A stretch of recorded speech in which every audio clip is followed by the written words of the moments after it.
Cadré. Europe 1, 19h11, la suite du journal de Guillaume Buand. Le texte du gouvernement pour une aide active à mourir doit être dévoilé d'ici la fin de l'été.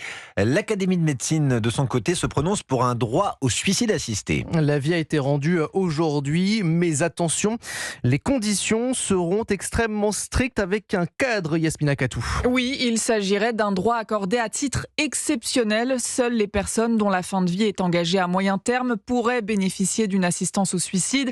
Avant cela, les malades devront avoir eu accès à des soins palliatifs. Aujourd'hui, en France, seulement un tiers des Français qui en auraient besoin pourraient en bénéficier.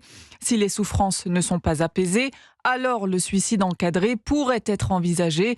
Par ailleurs, la conscience serait une condition sine qua non, détaille Claudine Espert, membre du comité d'éthique de l'Académie de médecine. Nous nous sommes prononcés pour écarter d'une telle démarche toute personne dont on pourrait penser qu'elle n'a pas une lucidité absolue, c'est-à-dire tout ce qui est trouble mental, personnes âgées, personnes handicapées, pour ne conserver que la personne dont la demande est vraiment faite avec un consentement dont on peut être sûr. Si la loi change, l'Académie recommande aussi de soumettre chaque demande d'assistance au suicide à plusieurs professionnels de santé avant toute décision.